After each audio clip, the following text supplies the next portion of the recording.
this is Groucho Marx. I'm the one with the cigar and the mustache. I think my first appearance is around 1932. That goes back so far that most of the microphones we use were big square boxes. And I think that most of the performers were big squares, too. It seems to me that Harpo and I did a comedy routine. Of course, Harpo didn't come across very well on the radio, and the spot turned out to be a monologue. After that, we made motion pictures, Harpo, Chico, Zeppo, and I.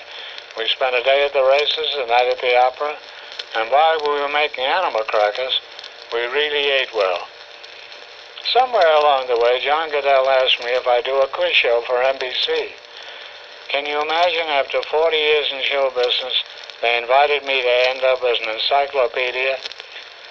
Well, I did the show, and to everyone's surprise, except mine, it was a success. You bet your life.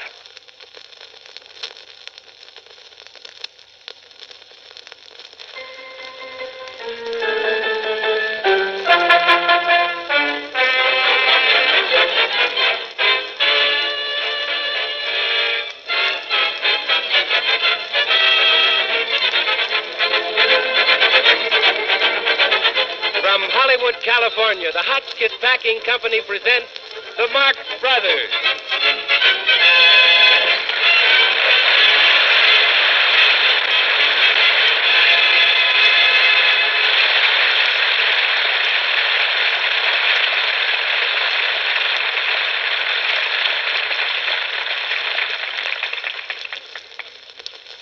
Good evening, ladies and gentlemen. This is Groucho Marx speaking, and already it's not such a good evening.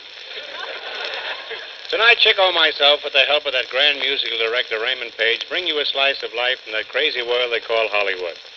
As we drop into your home every Friday night, we're going to try to show you the unsung heroes of the motion picture business, the Hollywood agents. Those theatrical representatives who get jobs for actors and actresses in the movie studios.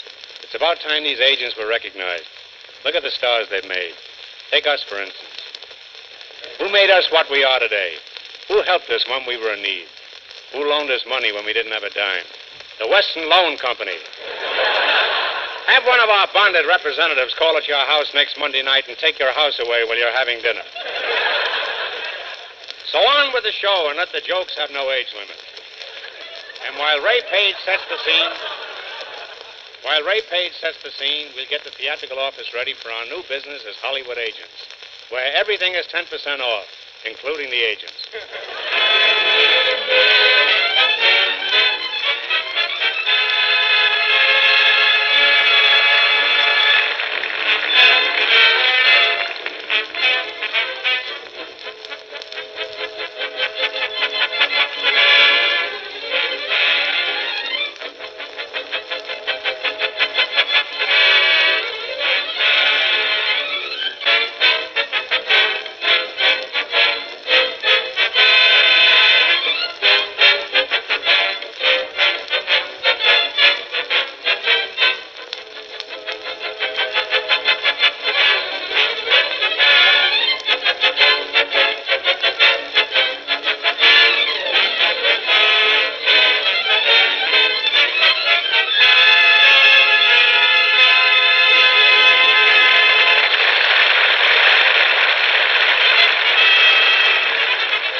Office of the Square Deal Amusement Company, operated by Groucho and Chico Marx.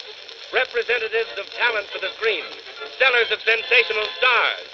Also headquarters for slot machines, pinball games, turkey raffles, and marked cards. Here they are, Chico and Groucho.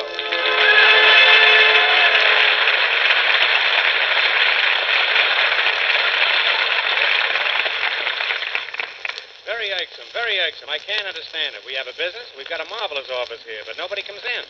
I wonder why they stay away. Chico, did you put up that sign on the door? Yeah, but I couldn't find a sign that said Marx. The nearest thing I could get was a sign that said Mumps. Fine office. Where's my secretary? Out to lunch. What time did she leave? October. If she's not back by next March, I'll give her 2 weeks' notice. A fine office, or did I say that? Chico, why don't you go out and drum up some business? I would, only I don't know what business we're in. Why, we're Hollywood agents. We get people jobs and pictures. Do we? Don't change the subject.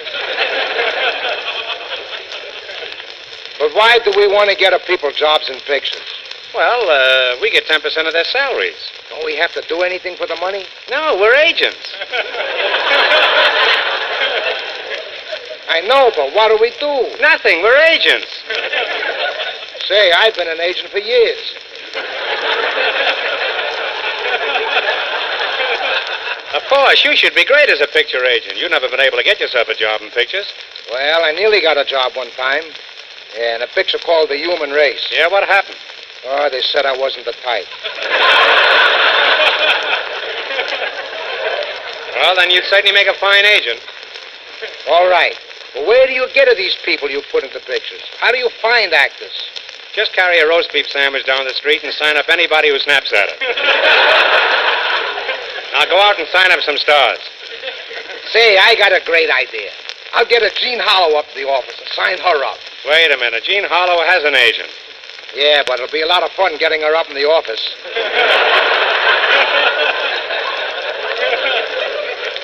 Say, boss, do we charge the ladies the same 10% commission? We take 10% of everything an actress gets. You know, I'm only afraid of one thing. What's that? Twins.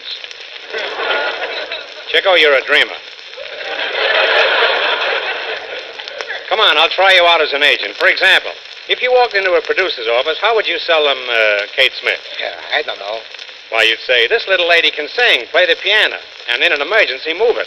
Oh, oh, gee, I got the idea. Come on, try me again. All right, suppose the studio calls up and wants a leading man like Clark Gable. What would you do? Well, you say, this little lady can sing, play the piano, and in an emergency, move it. The trouble with you is you can't get your mind off Jean Hollow. Pardon me, are you the Mumps brothers? Chico, you don't have to answer that.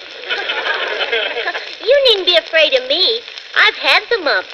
Yeah, but you haven't had the Marx brothers. Away with false modesty. What's your name, madam? Sadie Thompson. Hey, what's your racket, Miss Thompson? I was in the California Company of Rain. I don't remember that. What was it called? Local showers. Enough of this pitter-patter. Tell me, my little blood orange, what do you do? Well, you see, I can sing, play the piano. And in an emergency, move it. Miss Thompson, you're wasting our valuable time in jokes. Would you like to sign up with us?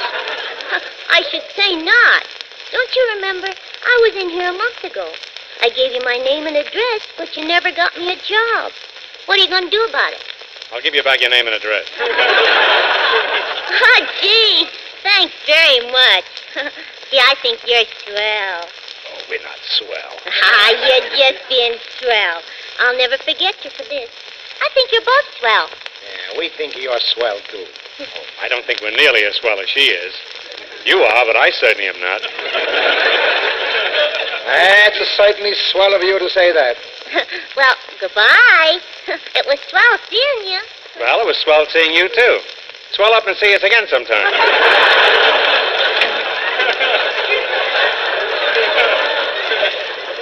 This is a fine location. With the type of people we're getting here, our main entrance must be on an alley. Hello, fellas. An actor who does my nose deceive me. Say, this guy looks a swell, too. No, that's not swell. It's the past tense, swollen. My name is Cookie Johnson. Oh, another piano mover, or is it just a piano? What do you do for a living, if you call that living? Why, I'm a radio comedian. Oh, a radio comic, eh? Well, you came to the right place. There's going to be fireworks around here, and we'll need a punk like you. Are you the man who gets people jobs in pictures? No, I'm a Hollywood agent, but this is no time for the truth. Tell me, why do you want to leave the radio to go into pictures? Well, pictures is high class. Yes, isn't they? Oh, you like that, eh? No. Who's that? Oh, this is my partner, Chico Marx. Any relation to Laundry Marx?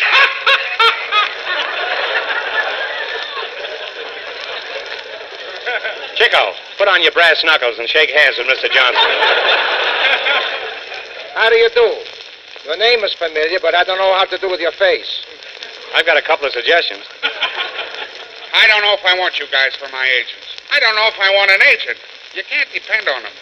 I read in the paper the other day just about an agent who committed suicide by jumping off a roof. Oh, don't pay any attention to that. Why not? That was me. It was a publicity stunt. I'm getting out of here. Quick, Chico, lock the door. Hey, wait a minute. What do you agents charge for commission? Well, 10% is our fee. Well, if it's fee, why do you charge 10%? Quick, Chico, open the door. You know, I don't like him. Another thing. How much salary will you guarantee me? Chico, get a contract ready and write in the salary we'll guarantee him. Okay, how do you spell coffee and cake?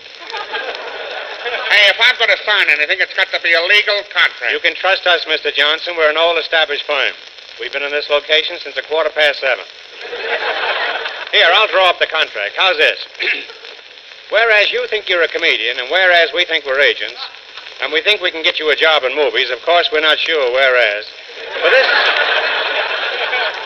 For this consideration, you, as claimant whereas, waive retainer thereof whereas. That's the trouble with this country, too many foreigners. Let me see that contract. Hey, what do I pay you this 10% for? That's for overhead. Yeah, but what's this other 10% for? That's for underwear. See here, haven't you guys got any underwear? Yes, but you know, we live in a changing world. Now, let's get this straight right now. Mr. Marx, how much commission do you want? How much money do you need to live? Hey, wait, here's another 10%. Yeah, that's for overcoats. Well, I'm not going to sign this. Listen, Tub of Butter, when you say that, smile. Yeah, you know what happened to the last guy who didn't sign with us? No, what? He's now a star at MGM. I'll tell you what I'll do. You get me a job for $5,000 a week, and I'll give you $50. Huh. You get us a job for $5,000 a week, and we give you $100. Well, that seems fair enough. Fine, sign here. And we'll take you right over. We'll take you right over to Mr. Pincus's office at the Miracle Studios and get you starred in a picture called Strike Me Pincus. Okay, but you got to put a clause in the contract guaranteeing me work. All right, how's this? Whereas, if we don't get you a job in 4 consecutive months, or 4 consecutive jobs in 1 consecutive month, you're an old maid. Now sign. Now, wait a minute. Take it easy. I can't sign right away with you. You're strangers. Strangers? Oh, you're crazy. I've known Groucho for years. Well, that's different. I'll sign. Where's your pen? Alcatraz.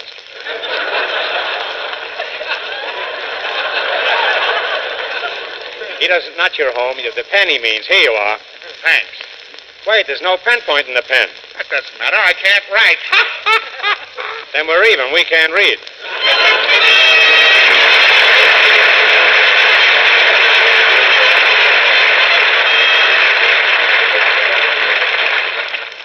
I'll forget the first time I fell in love. Then came the Depression. You know, once I built a railroad, then I ran out of blocks. It was just before the crash. I was eating my last chicken dinner. I was the kid with the drumstick. Then came the war. Well, the war wasn't quite that horrible. Yes, the war, and I fought, but I had to go anyway.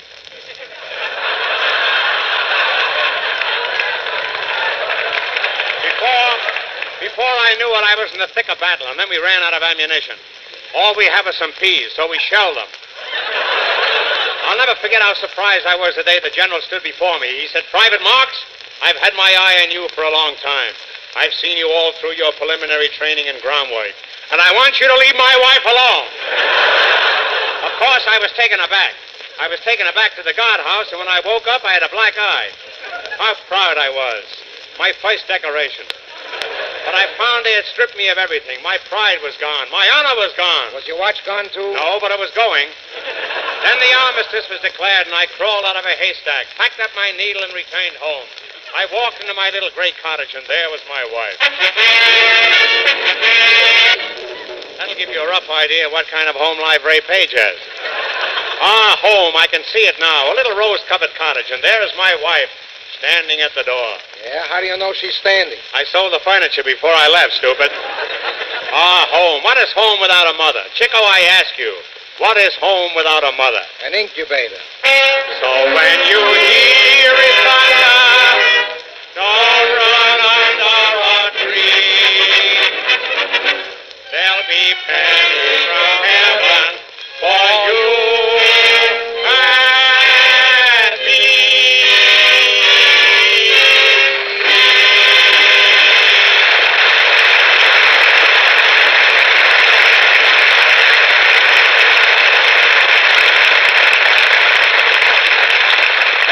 Thank you, ladies and gentlemen. That was Miss Hollis Short, Chico, and myself, rendering one voice and two counterfeit choruses of Pennies from Heaven, accompanied by Raymond Page at the mighty cash register. And now, in all fairness to our real singing star, I think Miss Hollis Shore should have an opportunity of winning your approval. Chico, take over. Look, everybody, listen. All of you people at the banquet tonight are in the picture business. You're always looking for new talent, and yet right here under your nose is a great singer. Come on, and give her a break and listen to her. And I tell you what I'm going to do. I'm going to help her Raymond Page direct, and I show you how I would present her. First we start. Very soft and like the summer night in Naples.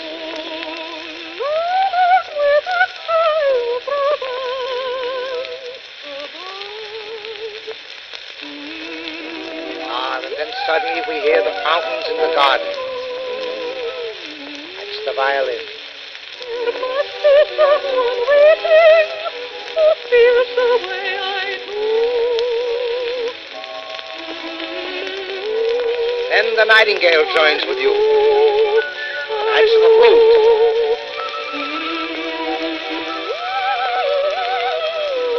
And the wind in the trees.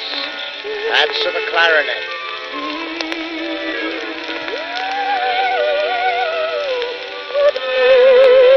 The cellos are the sea.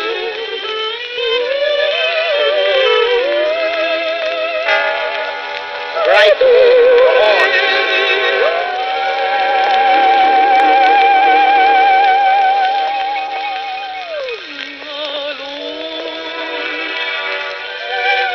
Soon the whole night is singing with you.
Nightingale sleeps.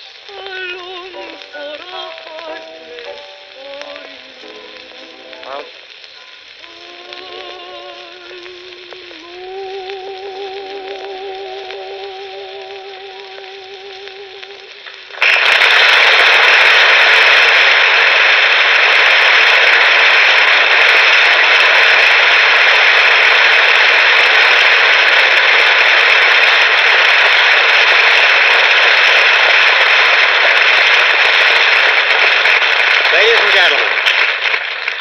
This is Groucho Marx, hoping that you like the program.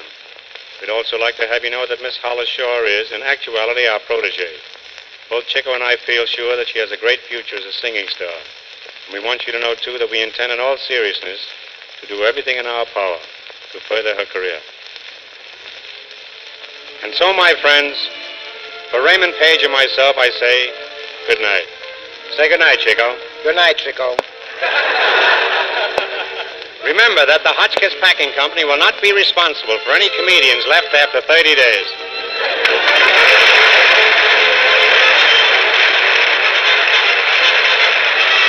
This is the Columbia Broadcasting System.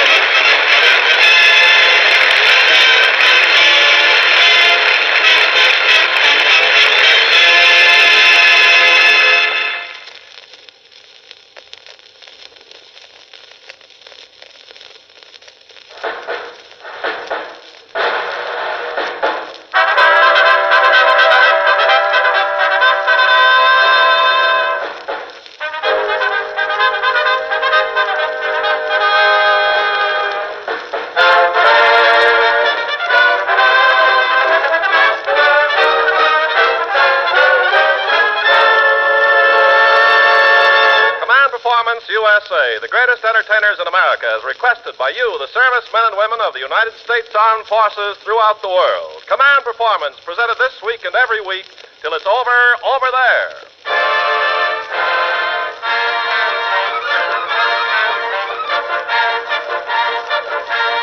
Okay there, gang. This is Ken Carpenter passing out Annie Oakley's for another mic full of songs and snappy patter as per your letters to Command Performance, Armed Forces Radio, Los Angeles, USA. It seems that about the time you took off, or wherever you happen to be now, the entire radio public had gone quiz program happy. And we beg to report that this condition hasn't improved since you left. So in accordance with our policy of keeping you abreast of the times, we bring you all the quiz programs rolled into one.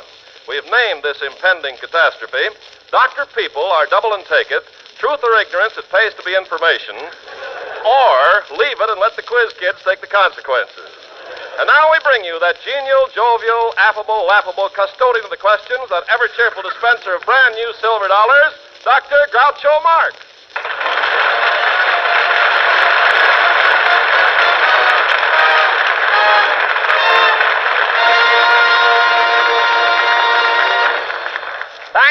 Thank you. I'm happy to be here again this week as your quizmaster. I say I'm happy to be here. I'd much rather be home in my backyard with a tall, cool beer and a short, warm housemaid.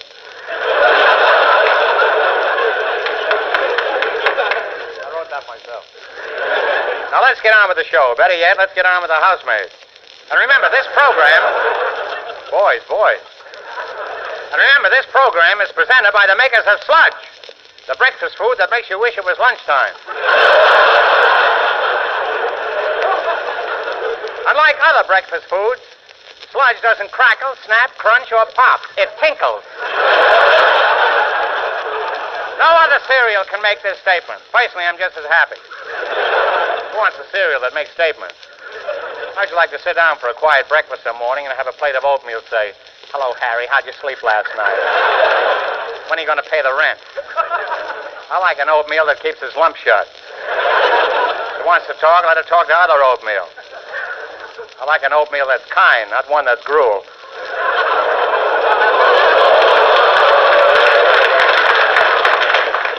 I've been growing tobacco for nigh on to 30 years. I've seen many a crop of that fine, rich, sun-ripened leaf come and go. And the folks up north know tobacco goodness. If I may make a suggestion, I wish you'd get the LSMFT out of here. But before you go, take $5 silver dollars. Thank you, sir.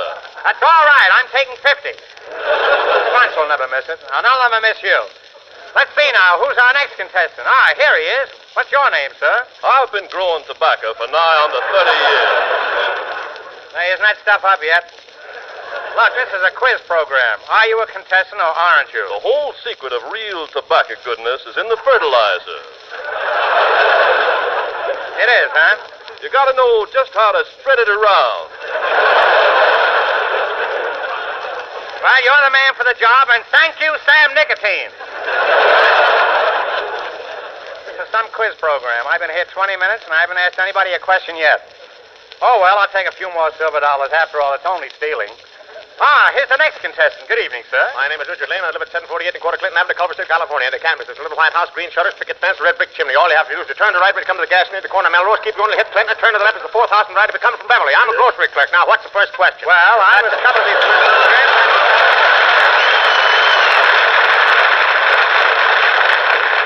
That's the trouble of these programs. You quizmasters are all alike. You never stop talking blah, blah, blah. Fella, come up and answer a few questions, pick up a couple others. What happened? You ask him what's his name. What does he do? Is he married, engaged, going with anybody? What his hobbies are? By the time his question comes up, it's either too late to answer, there's no money left. What's the first question? Well, I was... There you go, jabbing again. You guys do anything but talk, blah, blah, blah. Suppose you're going to ask me where I'm from. They always do. And usually the guy says Brooklyn. The minute he says Brooklyn, yeah, hooray, hey, you think everyone's born there on purpose. Me, I'm from Toledo. When I say Toledo, does the audience applaud, stamp, scream, whistle, and hit each other over the head with chairs? Nah.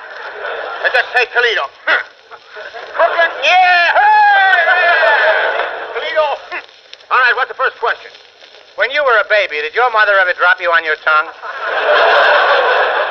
I can see I'm not going to get anywhere with you, so for $75, Mount Vernon, Marie Antoinette in 1865.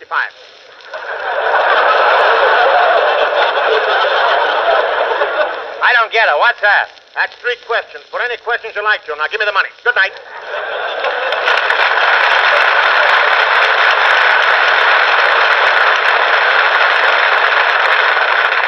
And now, once again, we bring you the genial, jovial, affable dispenser of the brand new silver dollars with very little dialogue for the last few minutes, Groucho Marx. Applause.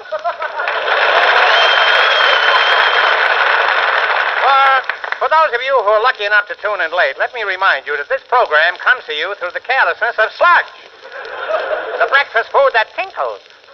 For 6 years now, sludge has been put to every known scientific test, and the only good thing they found out about it is that it doesn't leak in a plane. There's nothing like it for a quick breakfast. You just got to know how to spread it around. While we're on the subject, I got a couple of requests to sing myself. Oddly enough, the request was sent in by a couple of strangers named Chico and Harpo. Zeppo doesn't care what I do, which is all right with me because I don't care what Zeppo does. And he's the guy that can do it. Sing, Groucho. Oh, Lydia, say, have you met Lydia? Lydia, the tattooed lady. She has eyes that men adore so, and a torso even more so. Lydia, oh, Lydia, that encyclopedia. Oh, Lydia, the queen of tattoos. On her back is the Battle of Waterloo. Beside it, the wreck of the Hesperus, too. And proudly above waves the red, white, and blue. You can learn a lot from Lydia. La, la, la, la, la, la, la, la, la, la, la. When a robe is unfurled, she will show you the world. If you step up and tell her where. For a dime you can see Kankakee or Paris or Washington crossing the Delaware. La, la, la, la, la, la, la, la, la, la. Oh, Lydia, say, have you met Lydia? Lydia, the tattooed lady. When her muscles start relaxing, up the hill comes Andrew Jackson. Lydia, that encyclopedia. Oh, Lydia, the queen of them all. For to bit she will do a massacre in jazz, with a view of Niagara that nobody has. And on a clear day you can see Alcatraz. You can learn a lot from Lydia. La, la, la, la, la, la, la, la, la, la, la. Come along and see Buffalo Bill with his lasso. Just a little classic by Mendel Picasso. Here's Captain Spaulding exploring the Amazon. Here's Godiva, but with her pajamas on. La, la, la, la, la, la, la, la, la, la, la. Oh, Lydia, say, have you met Lydia? Lydia, the tattooed lady.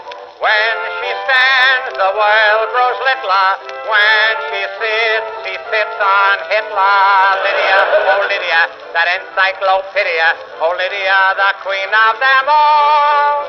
She once swept an admiral clear off his feet. The ships on her hips made his heart skip a beat.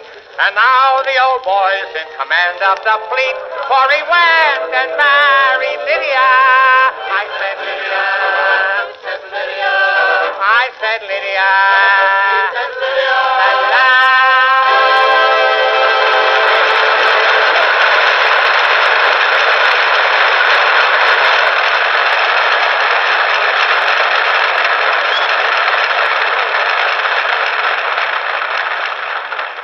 Well, men, command performance has deviated from its customary policy this time, inasmuch as we didn't get a chance to acknowledge your request by name in APO or FPO.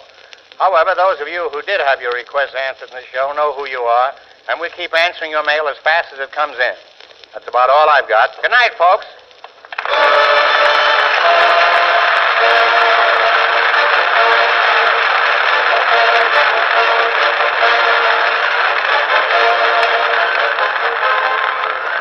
I've been growing tobacco for nigh under 30 years, and this is the Armed Forces Radio Service.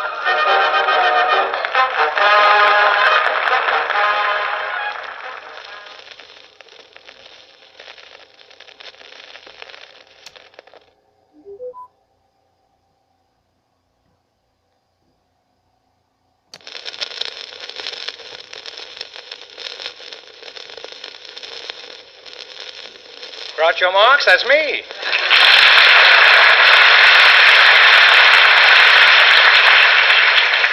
Well, look who's here. Hello, who are you? Groucho Marx. You're Groucho Marx? I always thought I was Groucho Marx. Oh, come now, I'm not Groucho. You know who I am, don't you? I'll take a wild guess. Chico? No, sweetheart. Capo? No, darling. Am I warm? No, darling. You know, I've had that same complaint lately from more women. My name is Tallulah. A phony name have I ever heard. Tallulah Bankhead Groucho. Oh, Tallulah Bankhead Groucho. No, you tickle me. That's a date. What are you doing after the show? I have a dinner engagement. You believe in short engagements? I have an appointment after the show. What are you doing during the show? I'm pretty busy during this show, my pet. This is an hour-and-a-half program, you know. An hour and a half? Mm-hmm. That's a rather odd figure, isn't it? Well, yes. And speaking of odd figures, what are you doing after the show? Well, darling, I'm having a man for dinner. That's the main course. What are you having for dinner? Well, we're going to Ciro's for dinner. We're having pheasant under glass. You wouldn't consider a peasant under glasses, huh? Now, look here, my sweet. I'm getting a little bit fed up. And you haven't even had dinner yet. Oh, what's the use? You're incorrigible. I'll accept that, but who are you? I'm a fan of yours, Groucho, and I've always adored you. How can you say that? We haven't even been out together. So what are you doing after the show? I told you I'm busy. How about before the show? Before the show, I had a malted milk. You mind if I join you? I'm trying to tell you as gently as I can. I can't see you before, during, or after the show.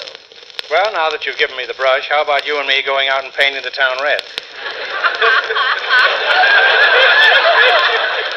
And you're just the one to do it, aren't you, Carl? Carl, I'm Groucho Marx.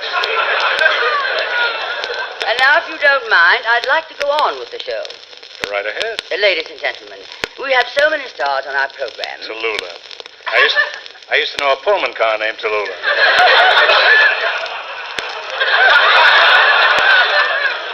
Now, ladies and gentlemen, we have so many stars on our program. It had quite a caboose. Ladies and gentlemen. Tallulah, indeed. We have so many stars on our program. Obviously, this woman is an imposter. Ladies and gentlemen, we have so many stars on our program. Who sponsors this program? We have no sponsor, ladies and gentlemen. No sponsor? No, it's sustaining, ladies and gentlemen. How can you sustain yourself without a sponsor? We have so many stars on this show. No sponsor? What'll my friends think? Ladies and gentlemen. I had any friends. Ladies and gentlemen. If they could think. Ladies and gentlemen, we have so many stars on our program. How can they afford it without a sponsor? I'll bet the rent here alone must be about $85 a month. Ladies and gentlemen, please. Oh, I mean, Groucho, please. How can a big hour-and-a-half program like this go with all these big stars go on without a sponsor? We'll give it some class. We'll have it sponsored by the Plebo Company. But, Groucho, what is the Plebo Company? Who cares? There must be a company named Plebo. And if there is, we'll send them a bill for it. Now, who were you trying to introduce? Meredith Wilson and his orchestra. Okay, commercial. Ladies and gentlemen, Meredith Wilson and his orchestra are brought to you by the Plebo Company, America's foremost manufacturers. The Plebo Company has been manufacturing Foremost for years. Try a Foremost, or better still, try the large economy size, the 5-most. Remember, when using Foremost, use caution. Caution comes in 6 delicious flavors. So, ladies, if Foremost persists, see your doctor. If your doctor persists, use caution.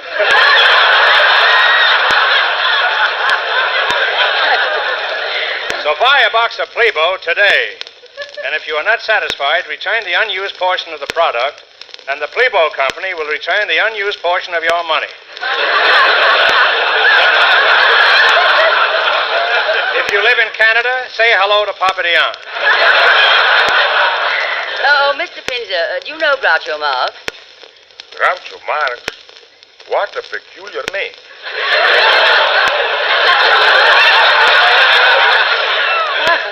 Look, Izzy.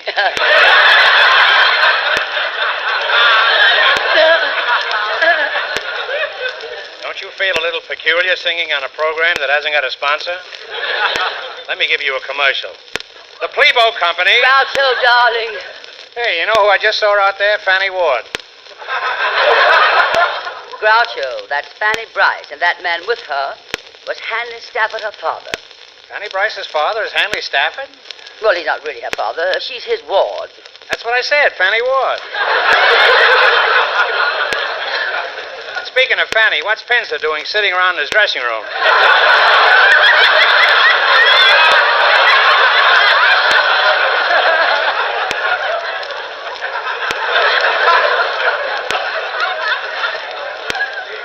Why isn't he down here singing Some Enchanted Evening? Mr. Pinzer is not singing Some Enchanted Evening on this program, darling. Well, somebody's going to sing Some Enchanted Evening in this darling program, even if it's only darling me. Wilson with 2 L's. How about a darling chorus?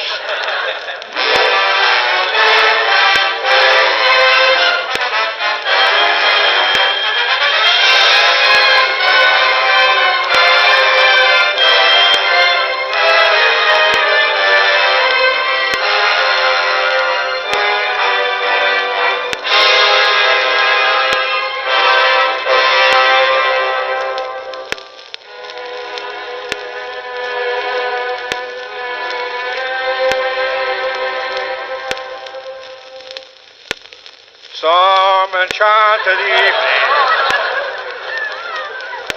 you will meet a stranger. You will meet a stranger across a crowded room, and then you will know even then, that someday you'll meet her again and again. Yes, that's the way it happens. I was at a party some years ago. It was a cocktail party. Shrimp cocktails. Smallest drinks I ever saw. All of a sudden, I looked across the crowded room, and there wasn't a stranger in the place. So I went to another party, and there I saw her. I cut across the room. I took her in my arms, and I kissed her full on the lips. And she said, "Take that cheap cigar out of my mouth." Well, at party after party, I saw her again, and again, and again, and again, and again. It was during the Roosevelt administration. And then at one party, I met another stranger, a stranger, her husband. He hit me so hard, I would have fallen out of a 15-story window. But I managed to grab a hold of the straps of her strapless evening gown. Once you have found her, never let her go.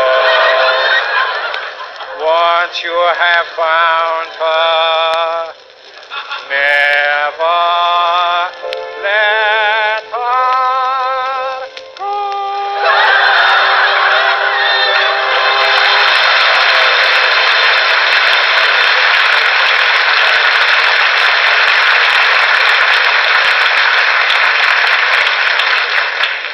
Groucho, that was divine. I could have sung louder, but I didn't want to make a bum out of Pinzer. You know, Groucho, listening to you sing again and clown through that song brought back warm, dear memories of those days on Broadway when you and your brothers ran through all those wonderful shows like Coconuts and Animal Crackers. Well, maybe I'm sentimental, Groucho, but memories are my dearest possession. You Bet Your Life, starring radio's funniest quizmaster. And here he is, the one and only, there used to be 4, Groucho Marx.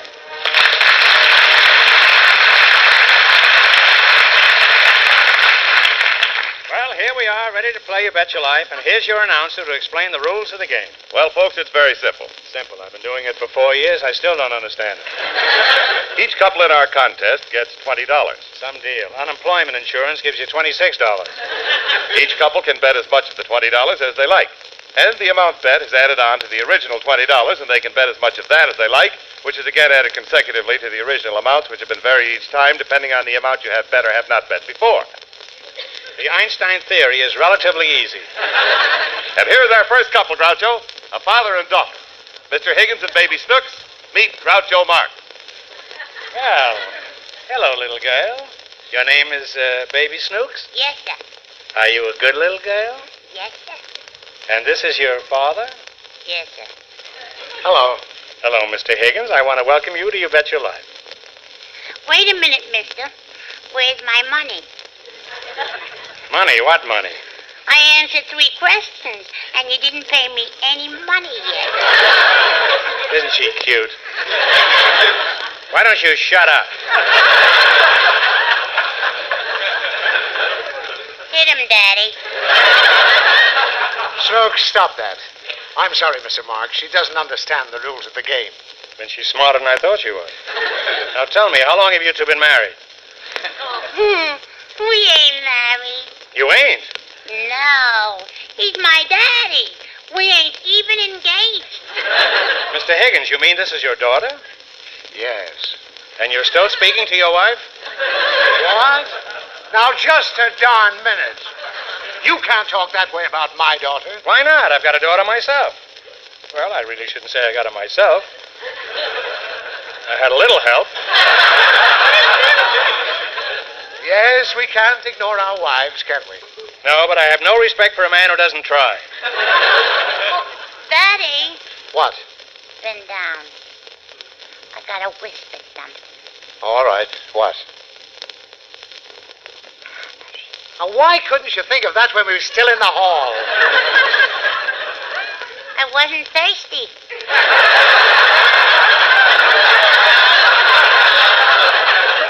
This child will obviously grow up to be another Tallulah Bankhead. In fact, it's children like this that's giving marriage a bad name. Go on, hit him, Daddy. Please, Higgins, I wish you'd curb your child. But how? Well, the best place would be out in the street. Well, let's dash ahead. And I'd like to dash hers. I thought I could get away with it. Anyway, we're ready to play You Bet Your Life. Mr. Einstein has explained the rules to you, and I see you have chosen Presidents of the United States as your category. Now, how much of the $20 will you bet on your first question? A penny. A penny? Mm-hmm. Oh, Snooks, no. We have $20 to bet. We're not going to bet a penny. Let's bet the whole 20. 20? Are you talking about dollars? I'm not talking cents. You sure ain't. All right, then let's really bet big. Let's bet $30. Look, little girl, and I use the word loosely. You only have $20, so how can you bet 30? Unless, of course, you expect to do it on credit, and frankly, you don't look too honest. You've got a fairly ugly little kisser. Now, just a minute. I resent that. Do you deny it? No, I just resent it. Now, let's get back to where we were, which is about as boring a place as I can think of.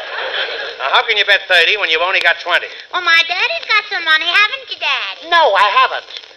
Daddy, I saw you take $50 out of Mama's slacks this morning. Snooks, Quiet. And I'm going to tell Mommy that... All right. Yes, I will. If she wants to bet 30, I'll put up the other 10. You mean you'll pay me $10 of your own if she doesn't know the answer to the question? Yes. That's a pretty unbelievable thing to have happened. Then, so is your daughter. Well, anyway, here's the question for $30.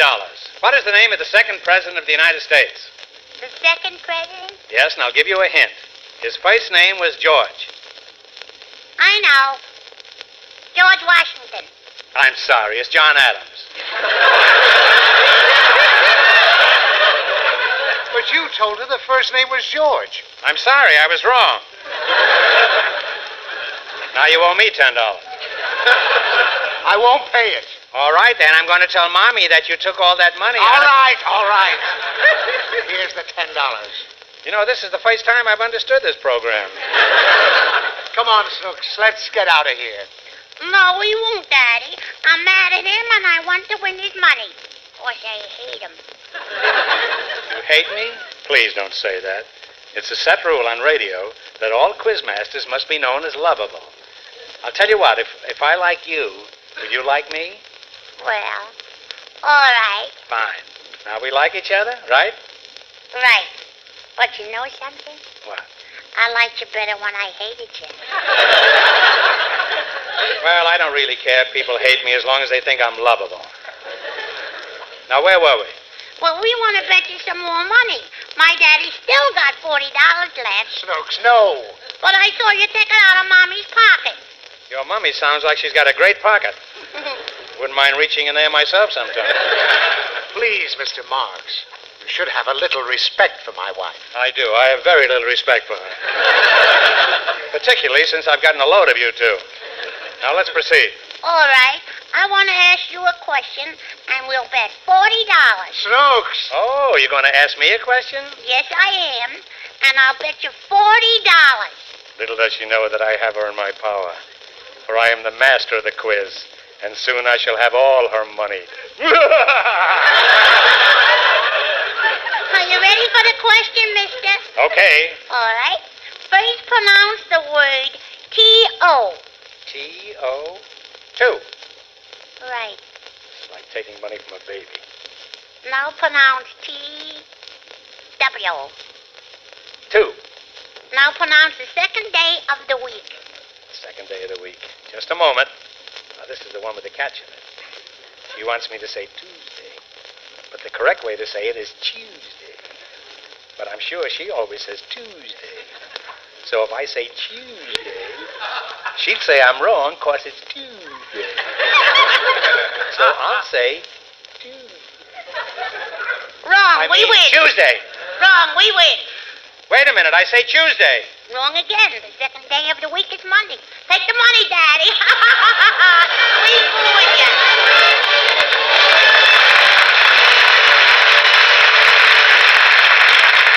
Well, Groucho, our next contestants are an actress and an orchestra leader. Miss Tallulah Bankhead and Mr. Meredith Wilson. Meet Groucho Marx. Welcome to Your Bet Your Life. An actress, Miss Tallulah Bankhead. That's a rather unusual name, isn't it? Which one, Tallulah or Bankhead? I mean the miss. An attractive girl like you, not married. I am married to the theater. Well, congratulations. May all your dressing rooms be little ones.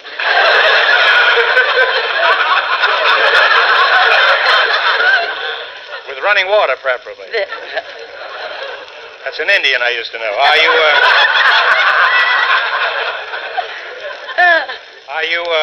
a movie actress? I'm an actress of the legitimate theater, the theater of Helen Hayes, Lynn Fontanne, Catherine Cornell. Well, we have a few great actresses in the movies, too. Livia de Havilland, Greer Garson, and tell me, when have you seen as great an actress as Betty Davis in All About Eve?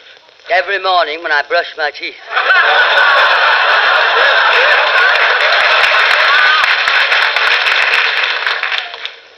What I started to ask you was, what play were you ever in? What play? Why, I have been in Let Us Be Gay, The Little Foxes, The Green Hat, Her Cardboard Lover, Lady of the Camellias, Rain, Private Lives. Pretty long title of a play. No wonder it closed. Tell me, Miss Bankhead, while you're out here in Hollywood, why don't you try going into the movies? I have been in movies. I made a picture called Lifeboat. Lifeboat with raft? I'm your guest. I laugh politely. Mr. Wilson, let me get to you. You're an orchestra leader? Mm-hmm. Just what instrument couldn't you master that made you become an orchestra leader? Well, most all of them, I guess. Well, where did you start your career as an orchestra leader? Oh, well, I started out originally in a little town in Iowa. Mason City, Iowa, to be exact. Well, a lot of great orchestra leaders started out in small towns. There was Abe Lyman of Illinois. Later became president, I hear. That must have been before Petrillo. Everything has been before Petrillo. Yes, I guess so. Miss Bankhead, let's get back to that Broadway play, the one with the long title. That was not one play. Those plays represent my career in the theater. Great plays by great playwrights who were gracious enough to make me the star of their work, and for whom I toured this country over acclaimed by the critics, hated by the public in every town and hamlet who packed the theaters to the rafters to see my performances, except Sapupra, Oklahoma.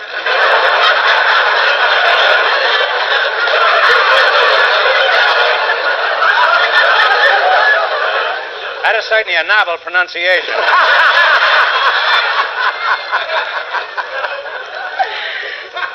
What happened there, Miss Bankhead? Betty Davis.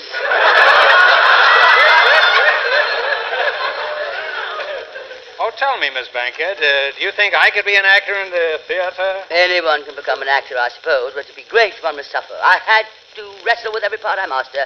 I've had to wrestle with every emotion known to man. Is there any method by which you can learn this acting profession? Well, I use the Stanislavski method. Stanislavski? The Constantine Stanislavski. Oh, yes, good wrestler, that Stanislavski. How about you and me doing a little wrestling? I mean, a little scene from something and see if I have any acting talent. Very well. What do you know? Oh, not much. What do you know? What I mean is, are you familiar with the lines from any great plays? Just some of the actresses. No, well, I know, come up and see me sometime. Oh, no, dear. Well, we'll improvise. I do this quite often. It's great training. Well, now, we set the scene in a drawing room in London. Penelope, the wife, is telling Cyril, the husband, that she has fallen out of love with him and is leaving him for someone else. English drawing room drama. Are you ready? Wait. Cyril, you remember when we first decided to get married? We said that should be one of us tar the other. That one won't tell the other. Wait. Cyril, I'm telling you now, I'm tired. Quite. I'm leaving you. Quite. This is the quietest part I ever had. Cyril, I have found happiness elsewhere, but you, my pet, what will become of you? Oh, don't worry about me, old girl. I shall probably end it all by leaping into the Thames River. Oh, Mr. Marx, it's pronounced Thames River. That's for the stomach, isn't it? I shall leap into the Thames River. Look, you jump in the river you like, and I'll jump in the one I like. Well, enough of this one-night stuff. Let's play You Bet Your Life. Wilson, you can wake up now. Oh, I started out in Mason City, Iowa, and I was... Now we're ready to play You Bet Your Life. And I see you've chosen first names of famous movie stars. I'll give you the last name. You supply the first name. Now, how much are you going to bet on the first question? We'll bet the whole 20, okay, Miss Bankhead? Press on, Meredith. Are you referring to his pants? Okay, for $20. What's his first name? His last name is Raines. Claude. Right, Claude Raines. That's exactly what I was going to say, my pet. You took the words right out of my mouth. Okay, you now have $40. How much will you bet? 40. For $40, her last name was Palmer. Lily. That's right. Lily Palmer. Exactly what Right. I was going to say, my sweet. You see, you beat me to it by just... And how much will you bet now? You have $80. I bet you $80. All right, for $80. His last name is Clift. Montgomery. Correct, Montgomery Clift. You now have $160. I was about to say that, Mr. Wilson. You're too quick for me. All right, you take the next one. Let's bet the whole thing. All right. Very well. All right, now for $320, the movie actor whose last name is Stewart. What's his first name? I know, James. I'm sorry, you lose. It's Thames.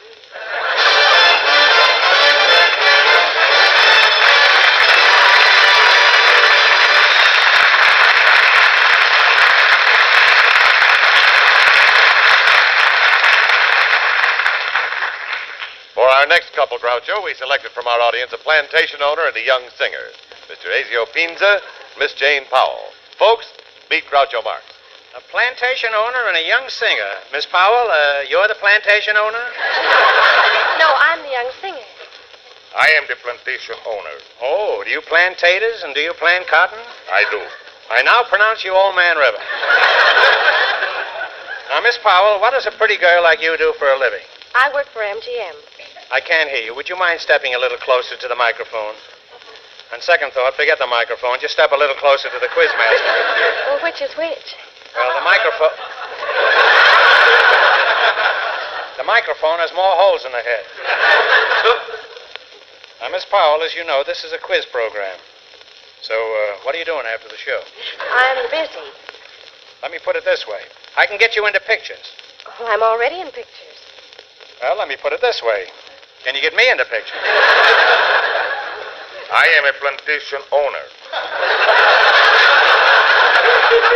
Haven't you sold that thing yet?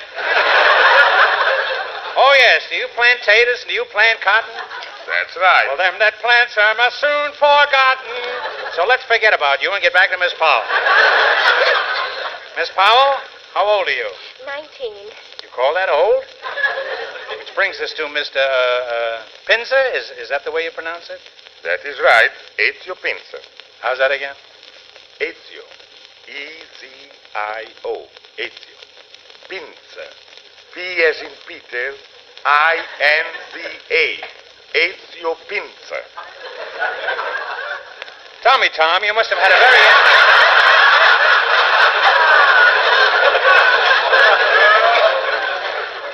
You must have had a very interesting background. Now, tell us something about yourself. Don't you think Miss Powell is a beautiful girl? Yes, I do. But I thought you wanted to talk about my background. Well, with a background like Miss Powell standing around, we should talk about yours. Oh, well, what is your background? How'd you start out? I started out in Italy as a professional bicycle rider. Then I was with the opera in Milano. Then I went to the Metropolitan Opera in New York. And then I became plantation owner in South Pacific. Couldn't hold a job, eh? Well, all right now. We're ready to play You Bet Your Life. I see you have chosen songs for your category. Cowards. Now, you have $20 between you to bet. Miss Powell has 17, and Tom, you have 3.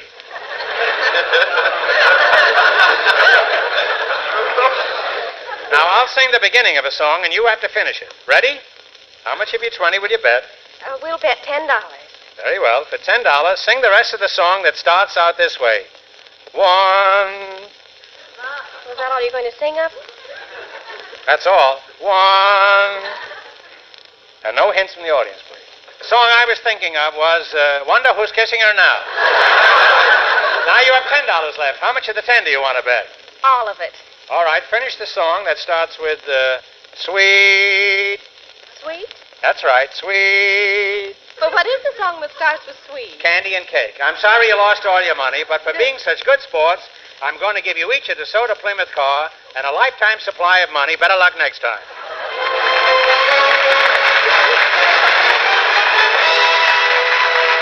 Come over here, Groucho. For an hour and a half, you've been bouncing through this show, darling. I hope your check doesn't do the same. That's right. You say I don't know about you. I don't know about you, but the rest of my script is blank white paper. Yes, we're a little short. Yes, we're a little short, folks, so hello. I could fill in here. Would you like to have me sing another song? Oh, no, my pet, I don't think so. You don't like my singing? Well, you must admit that singing is not your forte. I wish Knox were my forte. That's the sort of thing you do best, Groucho, jokes. You've heard the old saying, shoemaker, stick to your last. No, how does it go? Well, that's it, darling. It means you should stick to what you do best. I see. What are you doing after the show? Darling, you don't seem to understand. I mean, you're a divine comedian, but your singing voice really, Groucho. I was going to bring this up, but as long as we have blank white paper here, I heard you sing on a show last week. Oh, do you mean when I sang Give My Regards to Broadway? I've got news for you. Broadway refused them.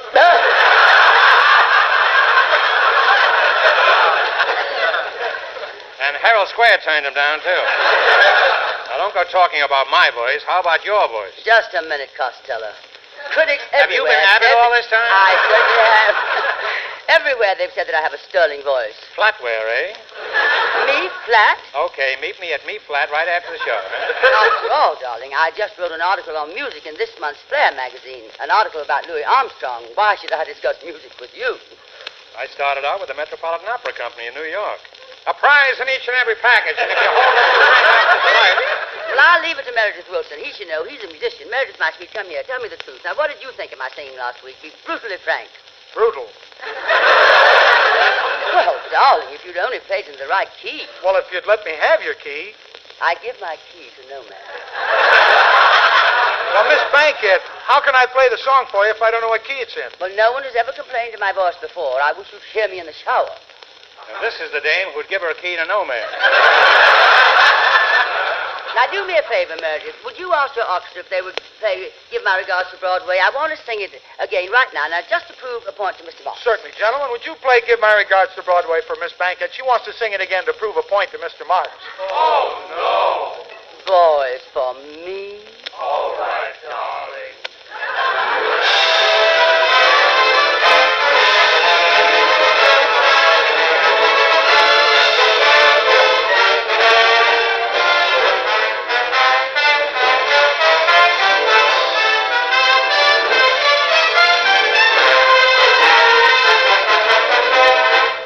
This is your note, Miss Bankhead. Thank you very much. Give my regards to Broadway. Remember me to Herald Square. Oh, darlings, until next week, when you come to see me from the citizen of New York. Good night. Groucho Marx appeared tonight through the courtesy of the DeSoto Plymouth Dealers America. This is NBC, the National Broadcasting Company.